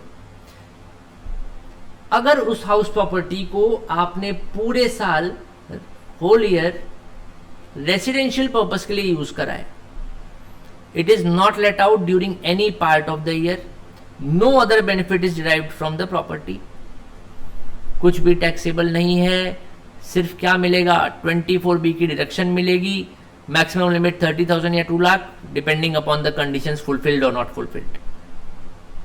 सिंपल है, अपने को पता है ये बात, सिंपल केस लॉ है। If such property could not be occupied due to the employment, business और profession in other city for whole year, मेरी प्रॉपर्टी तो पड़ी हुई है भाई साहब, पर मैं क्या करूं, मैं वक्त के हाथों मजबूर हूं, मेरी जॉब लग गई वहां पे मुंबई में, मैं मुंबई चला गया जॉब करने, परिवार को भी लेके वहीं अपने साथ रखता हूं, ये हाउस प्रॉपर्टी ऐसे ही खाली पड़ी है, मैंने किराए पे भी नहीं चढ़ाई, तो क्या कोई फर्क पड़ जाएगा इस बात से कि मैं नहीं रह पा रहा, मेरी नौकरी वहां है? कोई फर्क नहीं पड़ता। इनकम टैक्स एक्ट कहता है भैया हमें तुम्हारी बहानेबाजी सुनने का शौक नहीं है, तुम अकेले नहीं हो, करोड़ों लोग ITR भरते हैं। शांति से अपना सेल्फ ऑक्यूपाइड हाउस प्रॉपर्टी मान के जो लिमिट है उसमें सॉल्व करके आगे बढ़ो। Same as above, same treatment बिल्कुल जैसे normal self occupied house property का होता है, इस केस में भी होगा। इन भाई साहब को एम्प्लॉयमेंट की वजह से कोई विशेष छूट नहीं मिलेगी। ठीक, अब आइए, when a part of property is self occupied and other part is let out, other part is let out, ये बड़ा मजेदार केस है और बहुत बच्चे इसको लेके परेशान रहते हैं। इसको एकदम ध्यान से एक बार में समझ लो, और बहुत सिंपल कॉन्सेप्ट है ये। सबसे पहले हम क्या देखेंगे कि इंडिपेंडेंट रेसिडेंशियल यूनिट्स हैं कि नहीं हैं। जैसे मान लो कि मैंने 2 फ्लोर में घर बनाया, ग्राउंड फ्लोर में मैं खुद रहता हूं, फर्स्ट फ्लोर मैंने किराए पे चढ़ा रखा है। ये दोनों क्या है? इंडिपेंडेंट रेजिडेंशियल यूनिट्स है बेटा, ठीक है। तो दोनों सेक्शंस को आप क्या कंसीडर करोगे? दोनों सेक्शंस को आप कंसीडर करोगे सेपरेट हाउस प्रॉपर्टीज। हम दिखाएंगे कि ये 2 हाउस प्रॉपर्टी हो गई आपके पास, क्योंकि आपने 2 लोगों का इंडिपेंडेंट रेजिडेंशियल यूनिट बना लिया, 2 हाउस प्रॉपर्टी हो गई। Interest on borrowed capital for all section shall be capped at 30,000 और 2 लाख। ये मजेदार बात है, इसको मैं बिल्कुल मैं तो कहता हूं रेड से हाईलाइट करते हैं ताकि एकदम ध्यान रहे। Interest on borrowed capital for all sections shall be capped at ₹30,000 और ₹2 लाख। ये बहुत सावधान रहने वाला प्रोविजन है, सावधान रहने वाला केस लॉ है, इसको बहुत ध्यान से समझ लो। जब आपकी property in part self occupied है और इन पार्ट लेट आउट है, तो बहुत से बच्चे सोचते हैं ना कि सर प्रॉपर्टी अगर इन पार्ट भी लेट आउट हो गई और उसको जब सेपरेट इंडिपेंडेंट रेजिडेंशियल यूनिट है तो हम तो उसको सेपरेट घर की तरह मान के चल रहे हैं, तो उसको सेपरेट लेट आउट प्रॉपर्टी मानते हैं, तो जितना भी इंटरेस्ट उस लेट आउट प्रॉपर्टी के हिस्से में आ रहा है हम उसकी अनलिमिटेड छूट क्यों ना ले लें? क्या यह सवाल आपके मन में आएगा? Is it a fair question? What do you think? एक ही घर है, ठीक है, पर हमने एक ग्राउंड फ्लोर बनाया, एक फर्स्ट फ्लोर बनाया। ग्राउंड फ्लोर पे हम रहते हैं, it is self occupied. First floor पे हमने किराएदार को दे रखा है, इट इज लेट आउट। हमने जब होम लोन लिया होगा तो क्या फर्स्ट फ्लोर बनाने के लिए लिया होगा या पूरा का पूरा घर बनाने के लिए लिया होगा? भाई पूरा का पूरा घर बनाने के लिए लिया होगा हमने तो लोन। मान लो सिर्फ फर्स्ट फ्लोर के लिए भी लोन लिया है तो भी वो कहां जाएगा? अगर फर्स्ट फ्लोर का है तो फ्रेश कंस्ट्रक्शन में मानेंगे ना उसको, एक नया घर बन रहा है। लेकिन घर तो एक ही बन रहा है, इनकम फ्रॉम हाउस प्रॉपर्टी तो एक ही है, हाउस प्रॉपर्टी तो एक ही है ना, आपकी हाउस प्रॉपर्टी अलग नहीं हुई।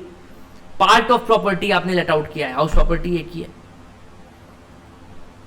तो गवर्नमेंट कहती है कि यार आपने अगर पार्ट ऑफ प्रॉपर्टी को सेल्फ ऑक्यूपाइड किया हुआ है, मतलब आप पूरी तरीके से इसको लेट आउट का जो इसका पोटेंशियल है आप उसको यूज नहीं करने दे रहे हो, हम आपकी जो मैक्सिमम लिमिट है वो वही रखेंगे जो सेल्फ ऑक्यूपाइड हाउस प्रॉपर्टी की होती है। लेकिन जब कैलकुलेशन करने की बारी आएगी इनकम की तो हम आपको वैसा ही सेम ट्रीटमेंट देंगे जैसा सेल्फ ऑक्यूपाइड और लेट आउट को अलग अलग मिलता है। यहां गवर्नमेंट क्या कर रही है, एक साथ दो मजे ले रही है।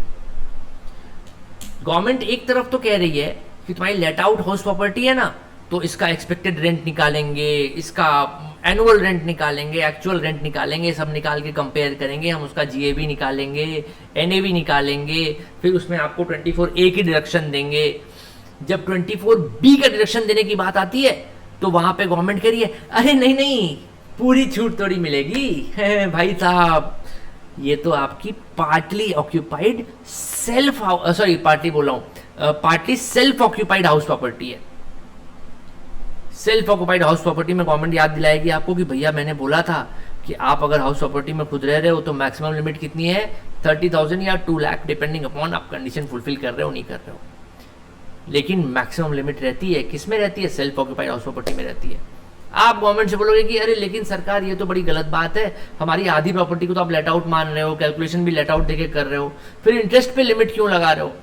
गवर्नमेंट कहती है मेरी मर्जी, तुम कुछ नहीं कर सकते। यहां गवर्नमेंट गलत कर रही है आपके साथ, ये प्रोविजन आउटडेटेड है। जिस दिन कोई सुप्रीम कोर्ट की नजर पड़ गई, किसी ने रिट पिटीशन डाल दिया तो मेरे को लगता है ये प्रोविजन चेंज हो जाएगा। लेकिन एज ऑफ नाउ जो लेटेस्ट डिसीजंस हैं हमारे पास, जो लेटेस्ट सर्कुलर्स हैं, एज ऑफ नाउ गवर्नमेंट कहती है कि अगर आपने घर का एक कोना भी सेल्फ ऑक्यूपाई किया हुआ है तो पूरे घर पे जो मैक्सिमम लिमिट है इंटरेस्ट के कैप की 30,000 या 2 लाख पूरे घर पे अप्लाई होगी। बात समझ में आई? यहां आइडियली होना क्या चाहिए था कि जो लेट आउट है उसको पूरा ही लेट आउट मानो ना। फिर मान लो हमने घर को बनाने के लिए 1 करोड़ का लोन लिया और उसमें ऐसा करो कि उसको डिवाइड कर दो, 50 लाख फर्स्ट फ्लोर के लिए, 50 लाख ग्राउंड फ्लोर के लिए। जो इंटरेस्ट बनता है इंटरेस्ट का आधा छूट दे दो लेट आउट को पूरा, भले ही वो कितने का भी इंटरेस्ट बने, 2 लाख 3 लाख ये सब मत देखो। और जो सेल्फ ऑक्यूपाइड वाले का इंटरेस्ट है उस पर मत दो छूट। आइडियल प्रोविजन तो यही होना चाहिए। पर एज ऑफ नाउ जो लेटेस्ट गाइडलाइंस है वो ये है कि अगर आपने घर का एक हिस्सा भी सेल्फ ऑक्यूपाई किया गया है तो हम इंटरेस्ट, ये जो गाइडलाइंस है ये स्पेसिफिकली सेक्शन 24B की एक्सप्लेनेशन है। इसका मतलब पता है क्या हुआ कि बाकी के जो सेक्शंस हैं जहां आप जीएबी कैलकुलेट कर रहे हो, म्युनिसिपल टैक्स की छूट दे रहे हो, एनएवी ले रहे हो, 24A की डायरेक्शन ले रहे हो, उस पर ये एक्सप्लेनेशन अप्लाई नहीं होती।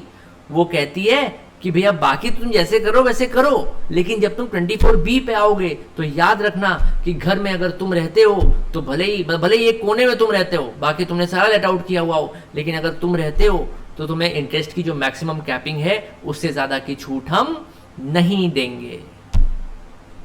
Is that clear?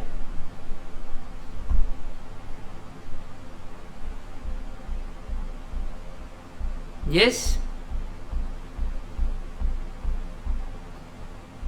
Okay, can we move forward now?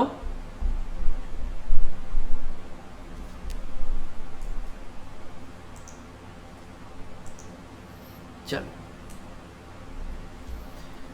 ये तो हमने क्या डिस्कस करा अभी कि भाई एक ही टाइम पे प्रॉपर्टी सेल्फ ऑक्यूपाइड भी थी और लेट आउट भी थी। पार्ट ऑफ प्रॉपर्टी हमने सेल्फ ऑक्यूपाई करा हुआ था, पार्ट ऑफ प्रॉपर्टी को लेट आउट किया था। अगला केस क्या है? When such property is self occupied for part of the year but let out for other part, यानी 6 महीने तो आपने खुद अपना रेजिडेंशियल यूनिट बना रखा था, 6 महीने बाद आपने क्या करा, आप कहीं और शिफ्ट हो गए और आपने वो घर किराए पे चढ़ा दिया। गवर्नमेंट कहती है कि भाई साहब हम इस पूरे घर को पूरे साल के लिए क्या मान के चलेंगे, हम इसको मान के चलेंगे let out for whole year. आपको ये तो एक फायदा हो गया कि चलो इंटरेस्ट ऑन बोरोड कैपिटल पे कोई लिमिट नहीं है, लेकिन नुकसान क्या हो गया, अब एनुअल वैल्यू पूरे साल के लिए कैलकुलेट की जाएगी। डिपेंड करता है यहाँ भी कि house available for let out था कि नहीं। सेल्फ ऑक्यूपाइड है तो जिस पार्ट के लिए सेल्फ ऑक्यूपाइड है वहाँ अवेलेबल फॉर लेट आउट नहीं, तो एनुअल रेंट जो है वो कैलकुलेट नहीं होगी। पर एक्सपेक्टेड रेंट जो कैलकुलेट करेंगे वो पूरे 12 महीने के लिए करेंगे, वहाँ अवेलेबल फॉर लेट आउट नहीं देखते। याद है ना, बताया था आपको ये बात याद है कि नहीं आपको, कि एनुअल रेंट देखते समय हम किस पीरियड की रेंट देखते हैं, जब properties available to be let out. पर एक्सपेक्टेड रेंट देखते समय ये सब दिमाग लगाना है क्या, कुछ नहीं भाई साहब, पूरे 12 महीने की निकाल दो बस। हाँ प्रॉपर्टी नई नई खरीदी है तो भाई जिस, अगर मान लो मई की खरीदी है तो मई से कैलकुलेट करो, जून की खरीदी तो जून से कैलकुलेट करो, बस, है ना। ये बात तो अपनी हो चुकी थी। अब देखो, if more than 2 house properties used for residential purposes, बड़ा सिंपल है sir, only 2 house properties shall be considered as self occupied, rest are deemed to be let out. उसको किराए की मान लेंगे, किराए पे चढ़ाया हुआ है। ठीक है सर, क्लियर, यहां तक मामला बिल्कुल क्लियर। किसी को कोई डाउट, कोई मन में सवाल, कोई बात जो तकलीफ दे रही हो, क्योंकि इनकम टैक्स बड़ा दिल में तकलीफ देता है। मुझे पढ़ते टाइम बड़ा बुरा लगता था टैक्स पेयर्स के लिए, यार क्या ये सरकार बहुत बुरा कर रही है टैक्स पेयर्स के साथ। तुम लोगों को होती दिल में तकलीफ कभी कभी?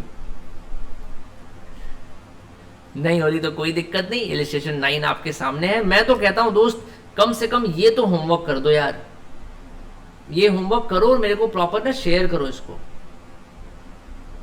This is your homework and I want the solutions of this homework on my phone. WhatsApp पे बस फोटो क्लिक करके बस नॉर्मल कॉपी पे सॉल्व करो जैसे करते हो, साफ सुथरा लिख के, समझ में आ जाए मेरे को देख के, उसकी फोटोज क्लिक करके मेरे को व्हाट्सएप करो। I will check it and I let you know अगर आपने कोई गलती करी है तो।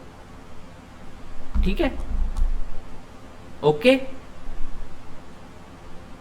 तो on that note I will wrap up today's class, और अपन अब मिलेंगे part of the year. Part of the year बड़ा सिंपल है, आपने part of the year self occupied करा, part of the year let out किया। गवर्नमेंट ने कहा कि हम उसको पूरे साल लेट आउट मानेंगे। इसका मतलब क्या हुआ कि गवर्नमेंट जब अपनी आपकी एक्सपेक्टेड रेंट, जीएवी के लिए हमें एक्सपेक्टेड रेंट कैलकुलेट करनी पड़ती है ना, तो गवर्नमेंट बोलेगी कि हमें पूरे साल का एक्सपेक्टेड रेंट निकाल के दो। एनुअल रेंट जो है वो तो भाई उतने ही पीरियड की निकलेगी जितने की आपने भाई लेट आउट की हुई थी, उसमें कोई दिक्कत नहीं है, वो उतने ही पीरियड की निकलेगी। उसमें से अनरियलाइज्ड रेंट घटाओगे तो एक्चुअल रेंट आएगी, वो रहेगा 6 महीने के लिए। मान लो एग्जांपल लेते हैं, 6 महीना आपने सेल्फ ऑक्यूपाई करा, 6 महीने लेट आउट करा, तो अब जब आप जीएबी निकालने जाओगे ना उस प्रॉपर्टी की, पहली बात तो उसको फुल टाइम लेट आउट मान लोगे, फुल ईयर लेट आउट मान लोगे। तो जीएबी निकालने जाओगे तो जो एक्सपेक्टेड रेंट निकालोगे वो एक्सपेक्टेड रेंट निकालोगे पूरे 12 महीने के लिए, यानी कि एफआरबी और MB whichever is higher subject to maximum of standard rent. ये जो करते थे ना, ये सिर्फ 1 महीने की रेंटल वैल्यू पे नहीं करना है, पूरे साल की वैल्यू पे करना होगा तुम्हें, क्योंकि सरकार ने पूरे साल के लिए उसको deem to be let out मान लिया। जब तुम सेकेंड स्टेप पे आओगे एक्चुअल रेंट निकालने के लिए, तो एक्चुअल रेंट कैसे निकलती है, annual rent minus unrealised rent. Annual rent की डेफिनेशन कहती है कि अगर property is available to let out तब हम उस महीने की रेंट कैलकुलेट करेंगे। अगर आपने 6 महीने सेल्फ ऑक्यूपाई कर लिया तो that property was not available for letting out, तो सिर्फ 6 महीने की एनुअल रेंट उस केस में कैलकुलेट होगी। उसमें से अगर कोई अनरियलाइज्ड रेंट है तो वो सब्सट्रैक्ट कर देंगे, वो हमारा एक्चुअल रेंट आ जाएगा। अब हम एक्सपेक्टेड रेंट को एक्चुअल रेंट से जब कंपेयर करने जाएंगे ना, तो भैया बट ऑब्वियस है कि एक्सपेक्टेड रेंट की वैल्यू ज्यादा आएगी। क्यों? क्योंकि एक्सपेक्टेड रेंट दोस्त पूरे 12 महीने का है, एक्चुअल रेंट कितना है, सिर्फ 6 महीने का है। मैक्सिमम केसेस में यही होगा, क्योंकि बहुत ज़्यादा वैल्यू डिफर नहीं करती है। ऐसा नहीं कि एक्चुअल रेंट भाई बहुत ही ज़्यादा होगा, एक्चुअल रेंट आपने ले लिया भैया 1 लाख रुपए महीने का, तो 6 महीने का भी 6 लाख रुपए हो गया, और एक्सपेक्टेड रेंट सिर्फ 30,000 पर मंथ आ रहा था, ऐसा होता नहीं है। तो नॉर्मल केसेस में क्या होता है, एक्सपेक्टेड रेंट की वैल्यू ज़्यादा आती है, तो आपको सरकार को ज़्यादा टैक्स पे करना पड़ता है। बस इतनी सी बात है। सरकार ने हर जगह दिमाग लगा लिया है। अगर तुम पार्ट ऑफ द प्रॉपर्टी को लेट आउट करते हो, पार्ट ऑफ द प्रॉपर्टी में खुद रहते हो, तो जहां पे गवर्नमेंट को फायदा आ रहा है वहां गवर्नमेंट कह रही है कि हाँ हाँ हम ये मान के चलेंगे कि वो लेट आउट है, वो सेल्फ ऑक्यूपाइड है, लेकिन ना हम क्या करेंगे कि वो मैक्सिमम छूट जो आपको है वो सेल्फ ऑक्यूपाइड के हिसाब से देंगे। यहाँ गवर्नमेंट को फायदा हो रहा है। दूसरा केस देखो कि अब ऐसा नहीं है कि प्रॉपर्टी के दो हिस्से हैं, एक ही प्रॉपर्टी है लेकिन 6 महीने आप रहे और 6 महीने लेट आउट कर दिया, तो गवर्नमेंट कह रही है नहीं नहीं लेट आउट कर दिया तो हम उसको लेट आउट नहीं मान लेंगे, हम उसको सॉरी आपने लेट आउट कर दिया तो हम उसको सेल्फ ऑक्यूपाइड नहीं मानेंगे, अब तो हम उसको पूरे साल लेट आउट मानेंगे। पूरे साल लेट आउट मानने से फायदा क्या होगा कि एक्सपेक्टेड रेंट पूरे साल की मिल जाएगी गवर्नमेंट को, ये भी ज्यादा आ जाएगा तो आपको ज्यादा टैक्स देना पड़ेगा। समझ में आया पूरा गेम। गवर्नमेंट पहले अगर आप देखा जाए, मैं इसको एक रुको छोटा सा फ्लो चार्ट बना के समझाता हूं तो ज्यादा मजा आएगा तुम्हें। I put just 1 second, I put a small chart here.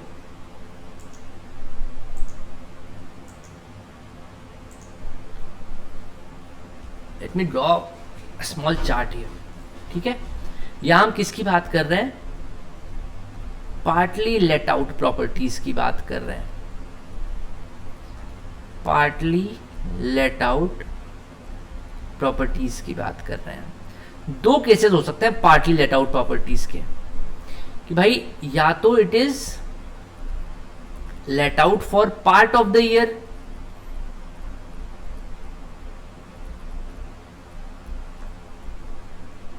और part of the property was let out.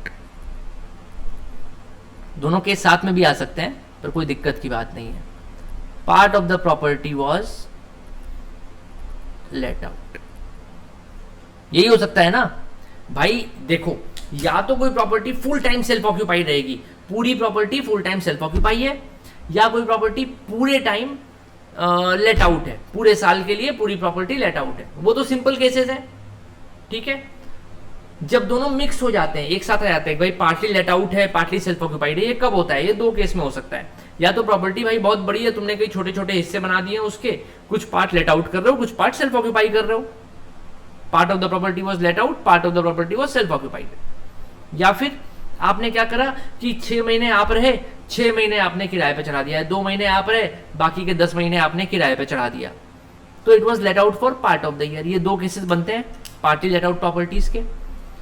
जब late out for part of the year की बात होती है तो गवर्नमेंट क्या कहती है कि deemed let out for whole year. यहां क्या बोलती है गवर्नमेंट, बोलती है अरे फुल इंटरेस्ट की छूट ले लो, हम इसको सेल्फ ऑक्यूपाइड मान ही नहीं रहे हैं। तुमने अगर 1 महीने के लिए भी प्रॉपर्टी को किराए पे चढ़ा दिया, बधाई हो, फुल इंटरेस्ट की छूट आपको मिलेगी। क्यों? क्योंकि अब आप उस घर में नहीं रह रहे हो, आपने उस घर को सबके लिए अवेलेबल कर दिया, फुल इंटरेस्ट की छूट ले लो, बहुत सही। क्योंकि गवर्नमेंट को दूसरी जगह से फायदा हो रहा है, कहां से, जब वो आपको deemed let out for whole year मान रही है। तो मैं यहां पे अंडरलाइन कर देता हूं उसको, गवर्नमेंट को फायदा कहां हो रहा है, जब वो कह रही है ना deemed let out for whole year. इसका मतलब क्या है, इसका मतलब है कि गवर्नमेंट कह रही है कि एक्सपेक्टेड रेंट फुल ईयर का लेंगे हम। क्लियर? यानी गवर्नमेंट एक जगह आपको बेनिफिट दे रही है और दूसरी जगह आपसे फायदा ले रही है। फायदा बहुत बड़ा है, एक्सपेक्टेड रेंट पूरा फुल ईयर का लेंगे। बेनिफिट क्या है, छोटा सा बेनिफिट है भाई, होम लोन के इंटरेस्ट का, चलो ले लो छूट यार, तुम कोई दिक्कत नहीं है। ठीक है जी। सेकंड पार्ट में देखो, part of the property was let out, मतलब आपने पूरी प्रॉपर्टी लेट आउट नहीं करी, आपने कुछ एक पार्ट उसका लेट आउट करा। गवर्नमेंट कहती है सेपरेट यूनिट्स है ना। पहली बात तो अगर सेपरेट यूनिट नहीं है तब तो सेल्फ ऑक्यूपाइड माना जाएगा, ये भी समझ लो एक बात। मैं एग्जांपल देता हूं, मान लो तुम्हारे घर में बेटा एक ही कमरा है, एक ही बाथरूम है। एक बार बेटा, if you are a boy, suppose बारिश में भीगती हुई एक लड़की आती है, बोलती भाई साहब मुझे कमरा चाहिए किराए पे। तुम कहते हो हमारे पास तो एक ही कमरा है, और तुम उसे कहते हो कि आप चाहें तो ये कमरा शेयर कर सकती हैं। बस दोनों तरफ गिटार बजने चालू हो जाएंगे, तुम्हारी तो बल्ले बल्ले। गवर्नमेंट कहती है भाई साहब हम इसे सेल्फ ऑक्यूपाइड मानेंगे, and if you're a girl, imagine कोई बारिश में भीगता हुआ लड़का आ गया, ऋतिक रोशन टाइप का, आपने सेल्फ ऑक्यूपाई कर ली पूरी हाउस प्रॉपर्टी। तो गवर्नमेंट कहती है ना कि सेपरेट यूनिट अगर नहीं है तो हम ये नहीं मान सकते कि आपने किराए पे दिया है, फिर तो पूरा का पूरा सेल्फ ऑक्यूपाइड ही माना जाएगा, ठीक है। पर अगर सेपरेट यूनिट है तो हम क्या करेंगे, treat as separate unit, treat as separate unit.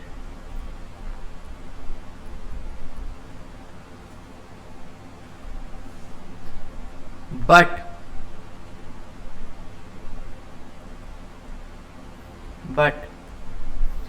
Interest only up to, क्योंकि यहां पे गवर्नमेंट बेनिफिट नहीं ले पा रही है, सेपरेट यूनिट है ना, आप कह सकते हो कि नहीं भैया दो अलग अलग घर है, तो यहां पे गवर्नमेंट क्या कर रही है, फुल रेंट का ईआर तो नहीं ले पा रही है, तो गवर्नमेंट सोचे चलो कहीं और से निचोड़ते हैं इनको, फिर ये फुल इंटरेस्ट वाला बेनिफिट क्यों दे, फिर गवर्नमेंट बोलेगी but interest up to 30K और 2 lakhs ओनली। अब क्लियर है सबको, गवर्नमेंट एक जगह बेनिफिट मिल रहा है तो दूसरी जगह तुमको भी बेनिफिट दे रही है, जब गवर्नमेंट को बेनिफिट मिल रहा है तो दूसरी जगह से तुमको भी बेनिफिट दे रही है, जब गवर्नमेंट का बेनिफिट निकल जा रहा है तो धीरे से तुम्हारा भी बेनिफिट रोक दे रही है। यही दुनिया है बेटा, यही जमाना है, क्या करोगे, यही जीवन है। समझ में आ गई बात सबको, ठीक है जी। क्या अब हम रैप अप करें, होमवर्क करोगे कल सारे के सारे, होमवर्क करके और मेरे को व्हाट्सएप पे फोटो भेज दो ताकि मेरे को पता चले तुम लोग क्या गड़बड़ कर रहे हो। जो गड़बड़ करोगे तो मैं बता भी सकता हूँ कुछ, अगर सही सही करोगे तो बहुत अच्छा भाई साहब, फिर तो निकल ही जाए सबका, कोई टेंशन ही नहीं है, रैंक आएगी, फोटो लगेगी, मैं क्रेडिट ले लूंगा कि देखो मेरे पढ़ाए हुए बच्चे हैं, मुझे भी प्राउड फील होगा कि जिंदगी में कुछ कर लिया। ठीक है जी, चलो bye bye, good night, enjoy, sweet dreams.